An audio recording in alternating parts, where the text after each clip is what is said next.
2ஆம் அதிகாரம். 14 வருஷம் சென்ற பின்பு நான் தீத்துவை கூட்டிக் கொண்டு பர்னபாவுடனே கூட மறுபடியும் எருசலேமுக்கு போனேன். நான் தேவ அறிவிப்பினாலே போய் புறஜாதிகளிடத்தில் நான் பிரசங்கிக்கிற சுவிசேஷத்தை அவர்களுக்கு விவரித்து காண்பித்தேன்.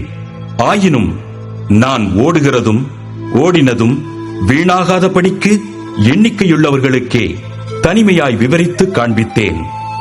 ஆனாலும் என்னுடனே கூட இருந்த தீத்து கிரேக்கனாயிருந்தும் விருத்த சேதனம் பண்ணிக்கொள்ளும்படிக்கு கட்டாயம் பண்ணப்படவில்லை.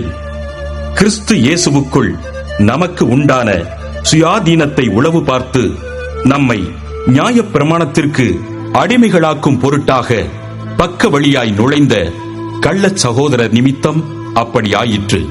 சுவிசேஷத்தின் சத்தியம் உங்களிடத்திலே நிலைத்திருக்கும்படி நாங்கள் ஒரு நாளிகையாகிலும் அவர்களுக்கு கீழ்ப்படிந்து இணங்கவில்லை. அல்லாமலும் எண்ணிக்கையுள்ளவர்களாய் இருந்தவர்கள் எனக்கு ஒன்றும் போதிக்கவில்லை. அவர்கள் எப்படிப்பட்டவர்களாய் இருந்தாலும் எனக்கு கவையில்லை. தேவன் மனுஷரிடத்தில் பட்சபாதம் உள்ளவர் அல்லவே.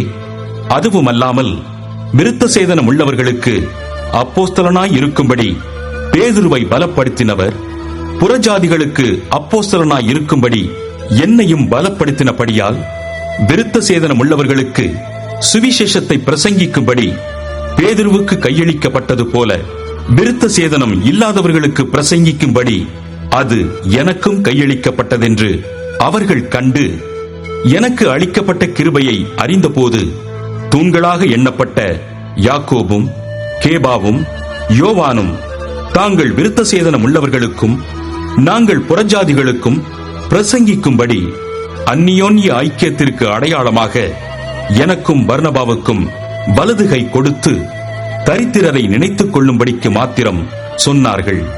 அப்படி செய்யும்படி அதற்கு முன்னமே நானும் கருத்துள்ளவனாயிருந்தேன்.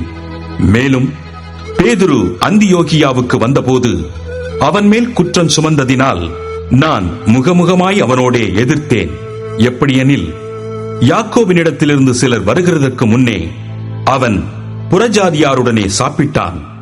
அவர்கள் வந்தபோதோ விருத்த சேதனம் உள்ளவர்களுக்கு பயந்து விலகி பிரிந்தான். மற்ற யூதரும் அவனுடனே கூட மாயம் பண்ணினார்கள். அவர்களுடைய மாயத்தினாலே பர்னபாவும் எழுப்புண்டான். இப்படி அவர்கள் சுவிசேஷத்தின் சத்தியத்திற்கேற்றபடி சரியாய் நடவாததை நான் கண்டபோது எல்லாருக்கும் முன்பாக நான் பேதுருவை நோக்கி சொன்னது என்னவென்றால், யூதனாயிருக்கிற நீர் யூதர் முறைமையாக நடவாமல் புறஜாதியார் முறைமையாக நடந்து கொண்டிருக்க புறஜாதியாரை யூதர் முறைமையாக நடக்கும்படி நீர் எப்படி கட்டாயம் பண்ணலாம்? புறஜாதியாரில் பிறந்த பாவிகளாயிராமல் சுபாவத்தின்படி யூதராயிருக்கிற நாமும் இயேசு கிறிஸ்துவை பற்றும் விசுவாசத்தினாலே அன்றி நியாயப்பிரமாணத்தின் கிரியைகளினாலே மனுஷன் நீதிமானாக்கப்படுவதில்லை என்று அறிந்து நியாயப்பிரமாணத்தின் கிரியைகளினால் அல்ல, கிறிஸ்துவை பற்றும் விசுவாசத்தினாலே நீதிமான்களாக்கப்படும்படிக்கு கிறிஸ்து இயேசுவின் மேல் விசுவாசிகளானோம். நியாயப்பிரமாணத்தின் கிரியைகளினாலே எந்த மனுஷனும் நீதிமானாக்கப்படுவதில்லையே. கிறிஸ்துவுக்குள் நீதிமான்களாக்கப்படும்படி நாடுகிற நாமும் பாவிகளாக காணப்படுவோமானால் கிறிஸ்து பாவத்திற்கு காரணரோ அல்லவே? நான் இடித்து போட்டவைகளையே நான் மறுபடியும் கட்டினால் பிரமாணத்தை மீறுகிறவன் என்று காணப்படுவேன்.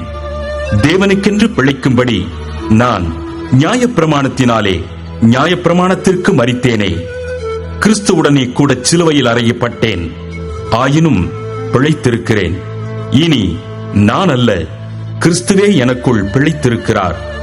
நான் இப்பொழுது மாம்சத்தில் பிழைத்திருக்கிறதோ, என்னில் அன்பு கூர்ந்து எனக்காக தம்மைத்தாமே ஒப்புக் கொடுத்த தேவனுடைய குமாரனை பற்றும் விசுவாசத்தினாலே பிழைத்திருக்கிறேன். நான் தேவனுடைய கிருபையை விருதாவாக்குகிறதில்லை.